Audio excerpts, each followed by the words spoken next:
Tonight on Brian Ross Investigates. He leads a church with 5 million members, saying he is the apostle of Jesus Christ. But California prosecutors say this holy man is a sick, demented sex fiend, targeting teenage girls in his flock. The type of crimes that belong nowhere in our society. From human trafficking, production of child pornography, oral copulation, rape. Now, his church's plans to build a city-sized compound in rural Georgia have local residents up in arms. I would say that they share more in line with what people traditionally think of as a cult. We'll hear from the minister defending the apostle and the church. What's happening in Georgia is a war, is a battle. Plus, the decorated U.S. Navy SEAL, now charged with war crimes in Iraq, Eddie Gallagher, set to go to trial next week as President Trump says he may issue a presidential pardon. His family and lawyers speak out. It's a very emotional thing for us to have to go through this level of shame and this type of a travesty. And our shout out for the American journalist James Foley, killed by ISIS 5 years ago, and the artist in Brooklyn who is now making it his mission to let the world see the amazing work Jim Foley left behind. It is a responsibility. It's a responsibility to create work that both honors and takes the next step beyond simply being a memorial, but one that transforms and makes us think in a much broader sense. From the Law&Crime Network studios in New York City's Herald Square, this is Brian Ross Investigates. And good evening and welcome. Tonight, allegations of sexual depravity and assault against teenage girls by the leader of a fast-growing fundamentalist religious sect, claiming 5 million members worldwide with 1 million in the United States in all 50 states. The church leader claims to be the apostle of God, and authorities say he told the teenage girls he allegedly abused that by refusing him, they would be going against God.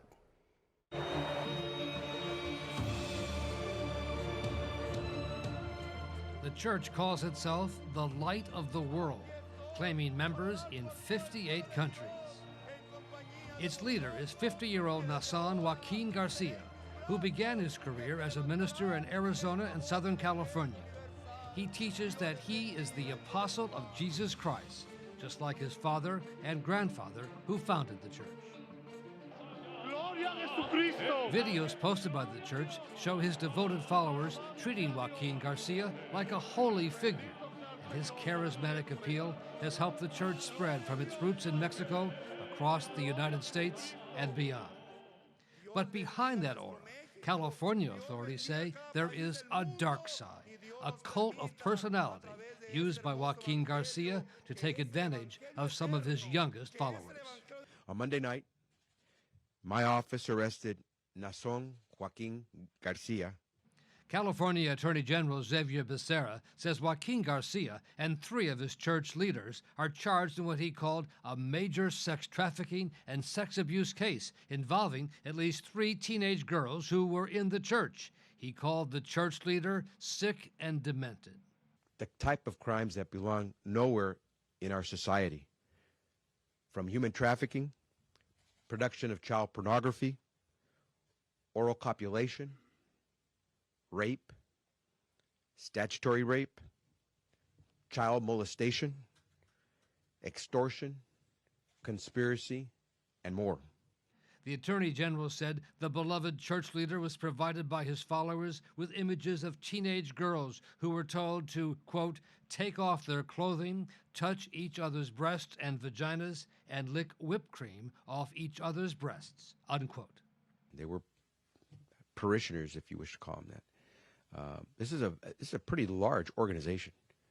I hesitate to call it a church, a mega church, and it has a lot of followers. And these are, some people would probably call this a case of brainwashing or where these families are influenced. The bail has presently been set with regard to Mr. Garcia in the amount of $50 million. That amount will remain. The church leader, Joaquin Garcia, is now being held on a bail of $50 million. At a hearing this week, prosecutors said they feared he would flee the country if there was not such a large bail. Because there is a real fear that because he has this church with more than 1 million followers, that he will raise the money and he will bail himself out. And if he bails himself out, he may try to flee to the place where he had just come from when we captured him at LA airport, back to Mexico or somewhere else. All of this comes as the Church of the Light of the World is in a pitched battle in a small town in Georgia called Flowery Branch, where the church has bought a huge tract of more than 300 acres to create its own city. The plans include a church, resort hotels, even a shopping center. Well, some of their Holy Suppers have drawn over 100,000 participants for several days. How do you do that in a town with little one-lane rural roads and little subdivisions? How do you do that in a town of 8,000 people? Local residents have organized a determined opposition to stop the church project. I'm pretty sure they think that they're just going to roll right over us here in the Low Flower Branch. I hope that we can get enough of our friends and family and neighbors aware and behind us so that we're going to shock them. Businessman David Nixon is among those against it, saying the church has similarities to a cult. It's more about the leader. It's more about his glory, and you can only get through, to heaven through this guy and his family. And I would say that they share more in line with what people traditionally think of as a cult. Church leaders claim its opponents in Georgia are racist and unchristian. Jack Freeman is a minister in the Light of the World Church. What's happening in Georgia is a war, it's a battle. We need to fight. We are not going to lay down and give up and allow ourselves to be taken captive or moved or run off. Now, with the new criminal charges against church leader Joaquin Garcia, local residents in Georgia say they are more determined than ever to keep the development out.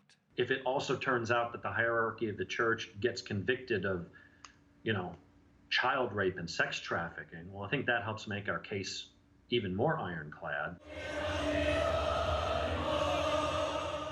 With their leader, the apostle of Jesus Christ, behind bars awaiting trial, members of the church were instructed to pray for Joaquin Garcia. And his deputies and lawyers said he was targeted because he was a man of the cloth and promised he would soon be proven innocent. The false allegations leveled against our church leader, Apostle Nason Joaquin Garcia, have caused our church a deep sadness. However, our church community is confident that the allegations will be proven false.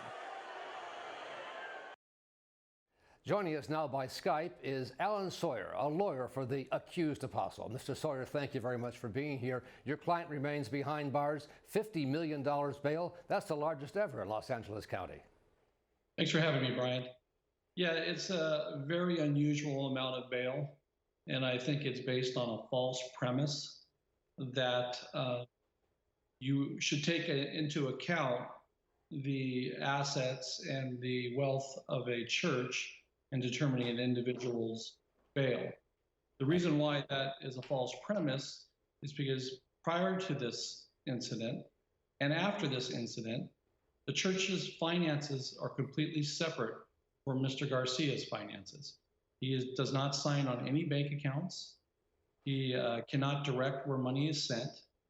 And the church has a bylaw and a rule that says that their funds cannot be used for criminal defense. Mr. Sawyer, let me ask you, your client, I take it, is going to plead not guilty? He's going to fight this? Of course, yeah, he's going to enter a plea of not guilty. We expect to have a bail hearing next Friday, and we're extremely confident that he will be allowed to have a reasonable bail, and this case will proceed in due course, and he'll be found not guilty.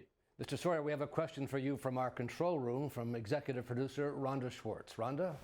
Alan, is the church doing its own investigation of these allegations? They have general counsel in the church, and it's very likely that they will do some kind of internal investigation. But we as a defense are running our own investigation that's independent. But is there any truth to this at all, Mr. Sawyer? Does he know these three girls? Look, we haven't been provided discovery yet in this case, which is unusual. I mean, the Attorney General did an unprecedented press conference where he claimed my client was an animal, demented and sick. And that is completely inappropriate for a prosecutor to do. The presumption of innocence is supposed to be present in a case, and there should be no attempt to taint the jury pool. And I think Mr. Becerra crossed the line and violated ethical standards in the press conference on the allegations the way they've been presented at this point. Well, Alan Sawyer, thank you very much. We'll keep tabs on what's going on as the court goes through the process. Coming up next, a decorated Navy SEAL about to go on trial for war crimes. He says he's being persecuted by the government for doing his job. When we return.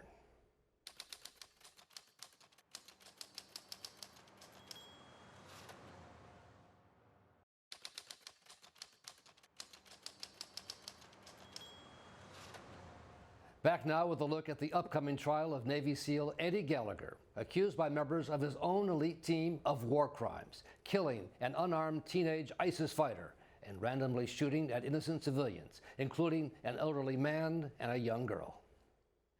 Special Warfare Operator Chief Eddie Gallagher has denied the charges and says the men in his unit, Alpha Platoon SEAL Team 7, are lying about him. The investigation of Gallagher began after he was accused of stabbing to death this injured teenage ISIS fighter in Iraq 2 years ago, seen in this Iraqi TV video shortly before Gallagher allegedly killed him. Other allegations include times when Gallagher, in various sniper posts, shot and killed random innocent civilians and then later boasted about it. Gallagher was released from custody 2 weeks ago, and he and his family have launched a campaign to defend him. Outside court recently, his wife Andrea told reporters about the pain she and the family are going through. He called the kids yesterday and just let them know the judge's ruling, and you know, they all just burst into tears. It's a very emotional thing for us to have to go through this level of shame and this type of a travesty, but we're hopeful that again it'll all come out, we will be vindicated, his name will be cleared, and everything will be restored. That's what we're still hoping for. The campaign to defend Gallagher has received extensive airtime on Fox News, where both his wife and his brother Sean have appeared. Sean, what is the evidence against your brother that will be presented at trial? Nothing? So there is none. Now, I don't want to seem like I'm glib or coming off really quickly with that, but the allegations against Eddie are based mainly on just words, someone's word against his. The Gallagher campaign on Fox News has apparently been well received at the White House, where President Trump said recently he is considering a presidential pardon for Gallagher. And we're joined now by the lead lawyer for Eddie Gallagher, Tim Parlatore. Mr. Parlatore, thank you very much for joining us. Are you set to go to trial on Monday? Yes, we are. Is the evidence strong in your view? Weak? The evidence of innocence is pretty strong. The evidence that the government intends to present, it was weak before, but it seems to be getting weaker by the day. Are some of these former Navy SEALs who were with Eddie Gallagher's unit, are they going to testify against him in court? We expect that a small portion of the platoon is going to testify on behalf of the government. Other members of the platoon, we expect, will testify in manners favorable to the defense. And we're certainly not talking about a whole platoon that's trying to turn their chief in. We're talking about a couple of disgruntled individuals. This has been quite a case with allegations that the prosecution was involved in major misconduct, trying to spy on your emails. 2 of the prosecutors have been removed from the case. What's going on there? Well, those aren't allegations. That was a finding by the judge. The NCIS and the lead prosecutor, Chris Chaplack, violated the 4th, 5th, and 6th Amendments by putting illegal tracking software onto emails that they send to defense attorneys and to a member of the media. So as a result, the lead prosecutor was removed. One of the other prosecutors was ordered off by the Marine Corps. But the judge did not dismiss the charges as you had asked, so the trial will go ahead. The trial will go ahead. You know, this is, it's a serious charge. It's a murder charge. So I recognize that asking for dismissal was a pretty tough hill to climb. I think that he certainly had the legal basis for it, but by removing these prosecutors, by then releasing my client from custody, he gave us additional peremptory challenges, and he also took the maximum penalty of life imprisonment without the possibility of parole off the table. So we're set up in a really good position to go into this trial. But this is highly unusual, isn't it, within the ranks of the Navy SEALs, such a tight group, for one group of men to testify against your client? It is unusual, but I think it's something that you're going to be seeing more of as we have the generational gap between these younger SEALs who think that they know better than the older, more experienced leadership. And just because they can't get what they want, they feel like they need to go in and make false complaints. So you're saying they're lying, actually? I am. I'm absolutely saying that they're lying. I'm looking forward to cross-examining them. You know, they're supposed to be our nation's elite warriors, and yet I look at NCIS videos of them crying as they're telling stories that then when you pull out the video of the actual event, they're clearly lying about. So I can't wait to get these guys on the stand. And you're going to take them apart, you say? Absolutely. Absolutely. We intend to annihilate the government's case. And what videos do you refer to that you're going to show? Oh, there's plenty of videos. There's videos of immediately before and immediately after the alleged incident. There's videos of, like I said, these guys crying in an NCIS interrogation room a year later as they're retelling this false narrative. So it's going to be interesting to see how they can explain that the false story that they used to put my client in jail is so starkly different from what the evidence shows at the time. And for the testimony they've given so far is that Eddie Gallagher boasted of killing lots of innocent civilians. The testimony so far, the only person that's testified is the NCIS agent, Joe Warpinski. And he went in there and mischaracterized in several respects what the witnesses told him. And so none of these witnesses have actually ever testified.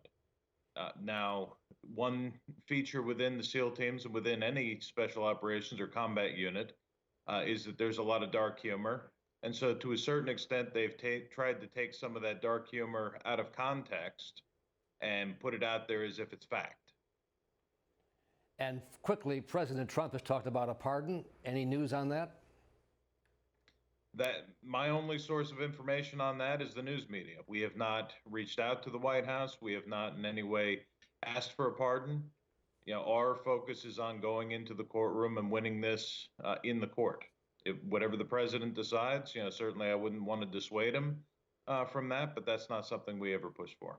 Tim Parlatore, thank you very much for joining us. You have some busy weeks ahead. Up next, our shout out for James Foley, the journalist who was killed by ISIS, and the Brooklyn artist who is now making it his mission for the world to finally see the work that Jim Foley left behind. The horrors of war turned into art when we return. It's one of my favorite paintings in the series.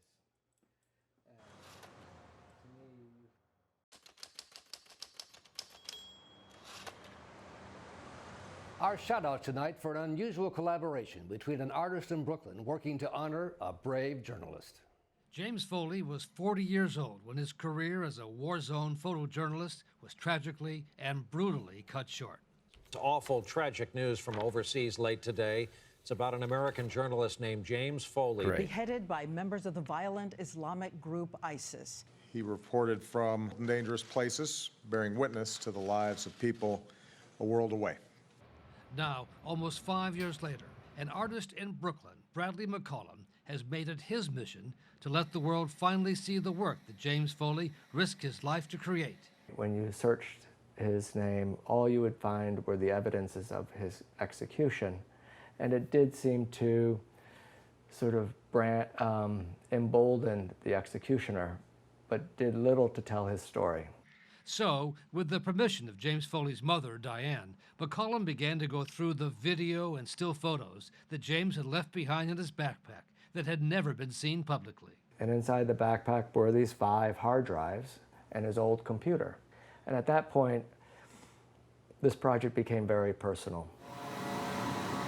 Using an industrial-sized printer, McCollum first creates a silk overlay of the images he has selected, and then places the printed fabric over a canvas painting he has made of one of the scenes Foley captured with his camera. So for me, this becomes this moment of of almost like Christmas. Well, the painting behind me is one of my favorite paintings in this series, and it really combines two images. It's capturing what I really think of as the kind of this moment of beauty within a place of absolute destruction and kind of ruins. And overlaying this oil painting of the landscape is a detailed scan and reprinting of a letter that Jim wrote. Another one taken in Libya during the overthrow of the Libyan leader Gaddafi. What you see in the painting is a whole series of rebel soldiers with their cell phone cameras taking an image of this fallen soldier. We know now that it's Gaddafi's son. Dozens of images, photos of war turned into art. For me, it's not important that you understand the sub-narratives. I think as a painting, it begins to speak universally to war and conflict and accountability. Before being taken hostage by ISIS, Foley had earlier been held hostage by a group in Libya, which ultimately let him go, but not before putting him through a true test of his courage. I jumped up, tried to say we were journalists.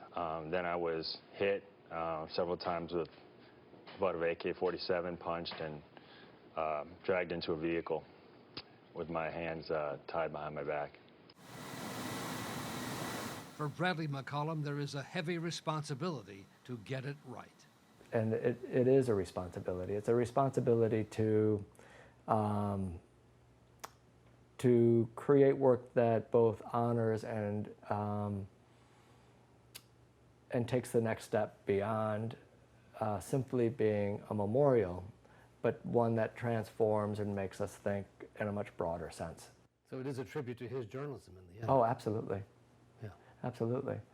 None of these paintings would exist if Jim wasn't as committed to telling the stories he told. I'm not using anyone else's images. I'm looking at and thinking about and making selections based on the footage he took. In a way, it feels often like I'm collaborating with Jim. And so our shout out tonight to Bradley McCollum, whose works of art bring new life to the heroic journalism of James Foley. That's our program for tonight. Thanks for joining us. We'll see you back here next week.